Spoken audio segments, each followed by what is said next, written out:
नमस्कार, मैं हूं नीलू।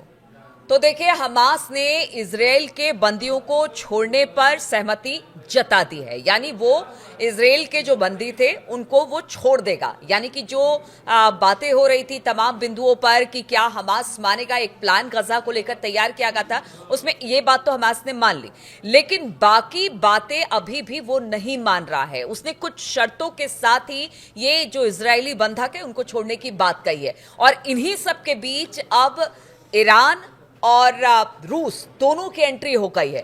किस तरह से उनका दखल इस पूरे प्लान को लेकर दिखाई दे रहा है, बातचीत करने के लिए मयंक मेरे साथ जुड़ गए हैं। मयंक, शर्तों के साथ इजरायली जो बंदी थे उनको छोड़ने के लिए हमास तो तैयार हो गया, लेकिन कुछ शर्तें अपनी तरफ से भी उसने रखी है। वो शर्तें क्या है? और जिस बात को हम कह रहे हैं कि देखिए, जो शर्तें हमास ने रखी उसमें अब रूस और ईरान दोनों की एंट्री हो गई है। तो इसका मतलब भी जरा ये जो टॉपिक हम आपको बात कर रहे हैं, आप इसको बड़ा ध्यान से समझिए। पहली बात तो ये है कि हमास ने बंधक छोड़ने की बात कही है, लेकिन अपनी शर्तों पर, उन शर्तों पे नहीं जो नेतन्याहू और ट्रंप ने रखी है। हमास ने अपनी शर्तों पर बंधकों को रिहा करने की बात कही है, लेकिन 3 ऐसे मुद्दे हैं जिस पर हमास अभी भी राजी नहीं है।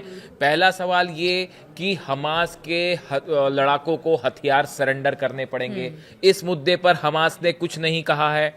फिलिस्तीन में शासन कौन सी बॉडी करेगी, इसको लेकर अभी तक हमास ने अपनी सहमति नहीं जताई है। एडमिनिस्ट्रेशन में हमास का कोई हिस्सा नहीं होगा, कोई रोल नहीं होगा, ऐसा ट्रंप का प्लान कह रहा है। हमास इसके लिए भी राजी नहीं है, इस पे खामोश है। हमास की तरफ से यह कहा गया है कि साहब, आप पहले चर्चा कीजिए, हम बंधक छोड़ने के लिए तैयार हैं, प्रिंसिपल के रूप में हम बंधक छोड़ने के लिए तैयार हैं, लेकिन अभी इस पे चर्चा करने की जरूरत है। ये बात हमास की तरफ से कही गई है, पहली बात। अब देखिए, इस पूरे मैटर में जो आपने सवाल किया कि इसमें रूस और ईरान का क्या कहना है, ये ऐसा सवाल है जिसको लेकर एक्सपर्ट्स की राय बड़ी क्लियर है। जो विदेश नीति के जानकार है वो कह रहे हैं कि गजा में वही होगा जो खामेनेई साहब को मंजूर होगा, जो पुतिन को मंजूर होगा। इनकी मंजूरी के बिना अगर आप सोचते हैं कि अरब देशों की सहमति से गजा में कोई प्लान लागू हो जाएगा, ऐसा कतई नहीं होने वाला। देखिए, भले कतर की इसमें भूमिका हो, भले सऊदी की भूमिका हो, भले जॉर्डन की भूमिका हो, भले इजिप्ट की भूमिका हो, इस डील को करवाने में उन्होंने मध्यस्थता की हो, जो भी है, लेकिन जो फाइनल डील निकल के आएगी उस पे जब तक ईरान की मुहर नहीं लगेगी, रूस की मुहर नहीं लगेगी, तब तक कोई बात फाइनल नहीं होगी। ऐसा बड़े सारे विदेश नीति के जानकार मान रहे हैं। अब देखिए, इसकी वजह क्या है। कल एक प्रोग्राम, एक बुक लॉन्च, एक प्रोग्राम था, वहां पे रूस के राष्ट्रपति व्लादिमीर पुतिन ने प्रेस से बात की, लोगों से बात की, उनके सवालों के जवाब दिए।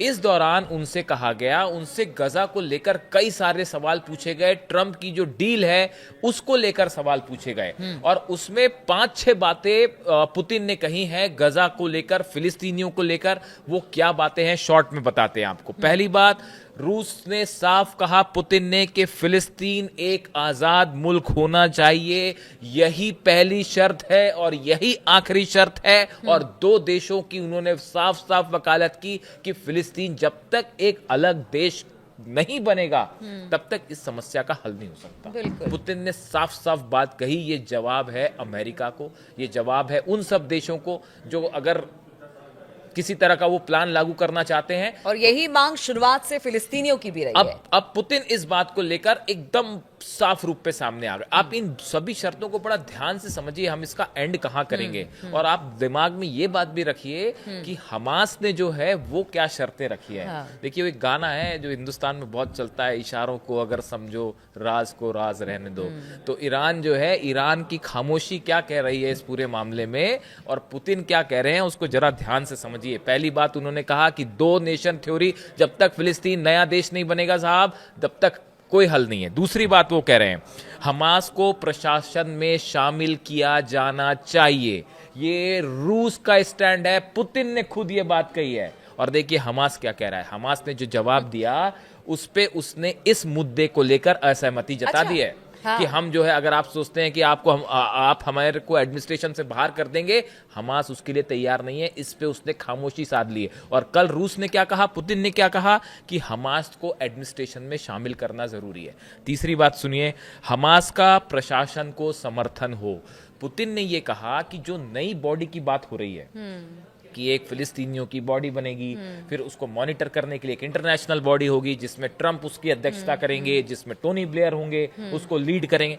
पुतिन ने कहा साहब सब ठीक है, सब ठीक है, लेकिन इस बॉडी को, इस एडमिनिस्ट्रेशन को हमास का समर्थन होना जरूरी है। ये बात पुतिन खुद कह रहे हैं। और हमास क्या कह रहा है? हमास ने जो रिप्लाई दिया अमेरिका को, वो भी इस मुद्दे पर सहमत नहीं है। जो ट्रंप कह रहे हैं कि जो ट्रंप का प्रपोजल, नेतन्याहू का प्रपोजल कह रहा है कि हमास का कोई रोल नहीं होगा, हाँ। इस बात के लिए हमास चुप है, राजी नहीं है। आप बिल्कुल चुप है, राजी नहीं है, और बार बार कह रहा है कि अगर हमारी बात रखनी होगी तो हम कैसे सरकार मतलब जो नई बॉडी बनेगी उसमें कैसे बातें, तो आप समझते जाइए कि हाँ। रूस क्या कह रहा है और कैसे हमास उससे मिलती जुलती पॉइंट बातें आगे रख रहा है। चौथी बात, सत्ता कौन संभालेगा, ये सवाल पुतिन ने पूछा कि अंतरराष्ट्रीय बॉडी की जो बात हो रही है, ये आखिर कब तक रहेगी इस बॉडी को, ये भी तो साफ होना चाहिए। आप एक ऐसी बॉडी बना के किसी देश में, देखिए बड़ा मुश्किल होता है ये। हमारे पास, आप चाहे जो मान के चलें, आप किसी भी देश का एग्जाम्पल उठा के देख लें, अफगानिस्तान उठा लें, वियतनाम उठा लें, इराक उठा लें, लीबिया उठा लें, सीरिया उठा लें, कोई भी देश उठा लीजिए जहां पे वहां के जो लोकल रहने वाले लोग हैं, आपको एक स्थायी सरकार जब तक उनका समर्थन नहीं होगा, कोई फॉरेन बॉडी आके अगर सोचे कि किसी देश में हम सत्ता जमा लें, वो नहीं हो सकता, सक्सेसफुल हो ही नहीं सकता। अब और क्या बचा? आप देखिए कौन सा देश स्टेबल हो गया जहां पे बाहर से हमले हुए। हाँ, तो आप यही पुतिन कह रहे हैं कि साहब देखिए, आप अगर बाहर से कोई बॉडी बना के गजा में कोई प्लान कर रहे हैं कि हम यहाँ पे जो है सरकार थोड़े दिन के लिए तो ठीक है, इसका जो है ये कब तक आप बाहर, आप ये भी तो बताइए, 1 महीना 2 महीना 1 साल 2 साल ये बाहर की बॉडी कब तक वहां शासन करेगी? भाई आप, और यही सवाल हमास भी पूछ रहा है, यही सवाल हमास भी कह रहा है। वो भी इस बात के लिए राजी नहीं साहब। वो चाहता है कि ये बात तो क्लियर हो, पहले इस पे चर्चा तो कीजिए कि अगर जो बाहर की बॉडी आप बता रहे हैं, जो फिलिस्तीनियों की एक बॉडी बनेगी, ठीक करने तक रहेगी, उसके बाद रहेगी, कब तक रहेगी, कितना वक्त लगेगा, क्या कुछ तो बताइए। अनंत काल के लिए तो रहेगी नहीं वो। अब ये देखिए, उसके बाद पुतिन ने एक और ऑप्शन दे दिया। उन्होंने कहा कि जो राष्ट्रपति अब्बास है, PLO के लीडर है, और जो PLO की सरकार है, इसी को ही क्यों ना एडमिनिस्ट्रेशन का अधिकार दिया जाए, बजाय इसके कि आप कोई एक दूसरी गवर्निंग बॉडी बनाए जो कि जिसको लेकर बड़ा संशय है, फिलिस्तीनी भी जिसको लेकर मानेंगे नहीं मानेंगे, बड़ा। तो क्यों ना जो महमूद अब्बास है उन्हीं के नेतृत्व में, बल्कि वो ज्यादा आसान होगा। ये इन्होंने चौथी बड़ी बात कही। उसके बाद पांचवी बड़ी बात पुतिन कह रहे हैं, पुतिन कह रहे हैं कि जो सुरक्षा के लिए एक इंटरनेशनल फोर्स बनाने की बात हो रही है, जिसमें अरेबियन कंट्रीज की कुछ फोर्स होगी और अमेरिका और कई देशों की फोर्स होगी, इन फिलिस्तीनियों की सुरक्षा में जो रेबेलियन ग्रुप है यानी हमास, उसका भी रोल होना चाहिए।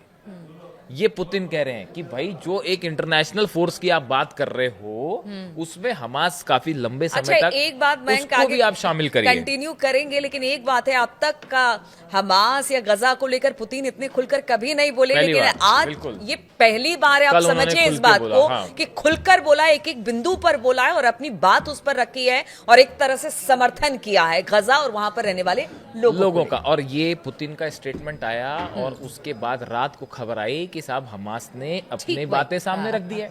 और वो जेरोक्स कॉपी देखी आपने, वो वैसी थी वो।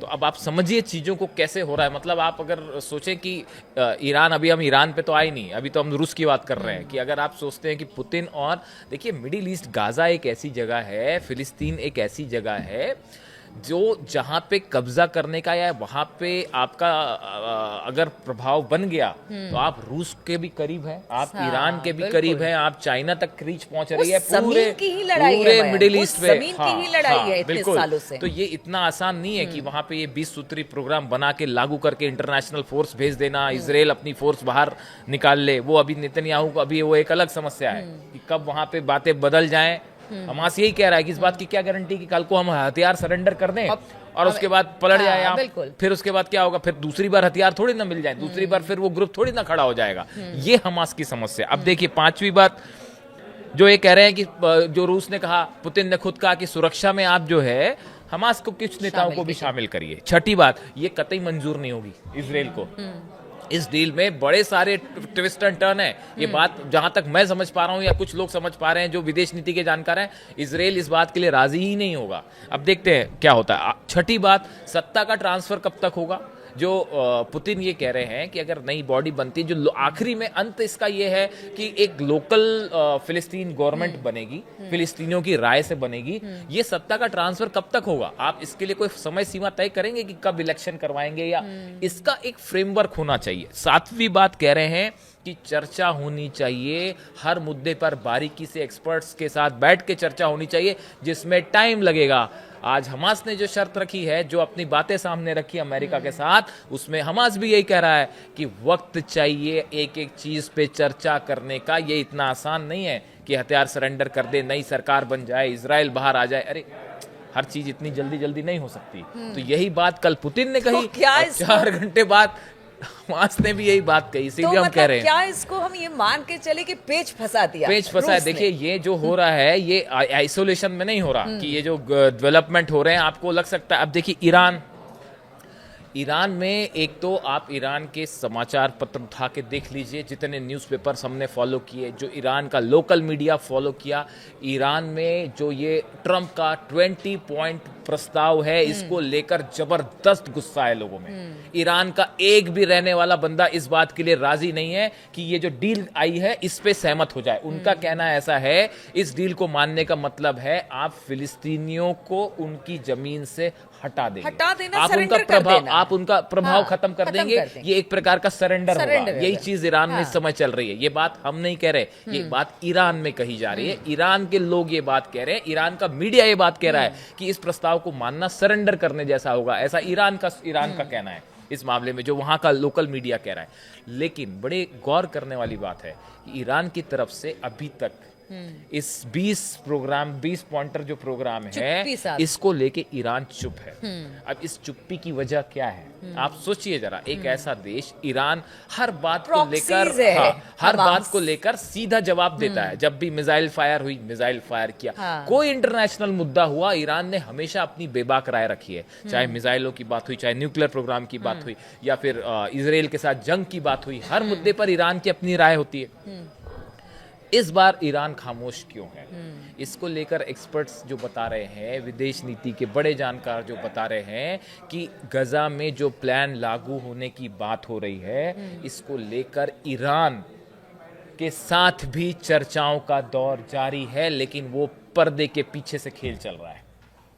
आप ऐसा ना सोचें कि फिलिस्तीनियों को ईरान ने अकेले छोड़ दिया, ऐसा बिल्कुल नहीं है। और कैसे छोड़े, जिस जमीन की आप बात कर रहे हैं, अगर स्ट्रेटेजिकली देखी जाए तो वो ईरान के लिए भी बड़ी महत्वपूर्ण है। चाइना की भी भूमिका है, चाइना का भी इसमें रोल है। जो फाइनल प्लान आया है अमेरिका का, इसमें चीन का क्या रोल होगा, इसमें ईरान का क्या रोल होगा। बताया जाता है कि ईरान भी इन पूरे प्रस्तावों को, उसके आने वाले क्या परिणाम होंगे, उसका ईरान पे क्या असर होगा, इसको लेकर बड़ी बारीकी से चर्चा हो रही है। रूस के बीच में, ईरान के बीच में, हमास के बीच में, और चाइना भी इसमें शामिल है। देखिए ये कोई ऐसी चीज नहीं है कि आपने किसी को दरकिनार करके कोई फैसला ले लिया। अब देखिए इसमें एक बड़ी बात है, आखिरी में जो हम कंक्लूड करेंगे, अली खामेनी साहब ने बड़ा साफ स्टैंड रखा है अपना कि फिलिस्तीन में, गजा में रेफरेंडम होना चाहिए, जनमत संग्रह होना चाहिए। फिलिस्तीनियों का है गजा, उनकी तो राय लीजिए, वो क्या चाहते हैं। बिल्कुल, उनकी भागीदारी बहुत उनकी राय लीजिए, उसके आधार पे ही सॉल्यूशन हो सकता है गजा का। ये बात अली खामेनी साहब पहले दिन से कह रहे हैं। अब इसी बात को दूसरे शब्दों में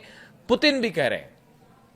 पुतिन ने भी जो बात रखी, कमोबेश वही बात है जो अली खामेनी साहब कह रहे हैं। तो आप समझिए ये जो चीज जो है, ऐसा नहीं है कि आप किसी को दबा के, धमका के किसी तरह का कोई फैसला हो जाएगा, ऐसा बिल्कुल नहीं है। फिलिस्तीन के साथ रूस भी खड़ा हुआ है, ईरान भी खड़ा हुआ है, और जो फाइनल फैसला होगा वो इतनी आसानी से नहीं होगा। तो कहा यह जा रहा है कि ट्रंप के दबाव में हमास आ गया है, लेकिन अब जिस तरह से शर्तों के साथ हमास ने जो इजरायली बंधक है उनको छोड़ने की बात कही है, और जिस तरह से अब रूस इस पूरे मामले में कूदा है, ईरान भी बड़ी पैनी नजर रखे हुए हैं, और जो शर्तें रखी गई हैं वो हमास को एक तरह से समर्थन देती हुई शर्तें हैं। अब देखना होगा कि एक प्लान तो बना दिया गया ट्रंप की तरफ से, जो कहा जा रहा है कि हवा हवाई है, इसमें किसी खासतौर पर हमास को शामिल नहीं किया गया, लेकिन अब जो शर्तें रख दी गई हैं उस उससे इस प्लान का होगा क्या? क्या चर्चा के मंच पर बैठा जाएगा, बातचीत होगी, या फिर एक बार कोशिश की जाएगी कि इसको जबरदस्ती लागू किया जाए? ये तो आगे आने वाला समय ही बताएगा और इस पर हमारी नजर लगातार रहेगी। आप सभी का इस चर्चा में जुड़ने के लिए बहुत बहुत शुक्रिया। आप क्या सोचते हैं खास तौर पर गजा को लेकर, हमास को लेकर और जो ट्रंप का प्लान है उसको लेकर, जो हमास की शर्तें हैं उसको लेकर जरूर बताइएगा। इंतजार रहेगा आपके जितने कमेंट्स हैं। हमारे कल एक दर्शक ने कहा कि आप मेरा कमेंट पढ़ते हैं या नहीं। आपका एक एक कमेंट पढ़ते हैं हम, जितना हमारे पास कई बार वक्त नहीं होता उसको रिप्लाई करने का, लेकिन हमारे जितने विदेशों से हमारे पास जो है वो हजारों कमेंट्स आते हैं, आप देख ही रहे हैं। आप सबके एक एक शख्स के कमेंट हम बड़े ध्यान से पढ़ते हैं, उसको समझने की भी कोशिश करते हैं, उसको अपने वीडियो में शामिल भी करते हैं। तो कमेंट करिए, यकीन मानिए आपकी हम कोशिश करेंगे उसको हम रिप्लाई भी करें। और कमेंट करने के लिए आप सभी का बहुत बहुत शुक्रिया। हम दोनों की तरफ से बहुत बहुत शुक्रिया इस चर्चा में शामिल होने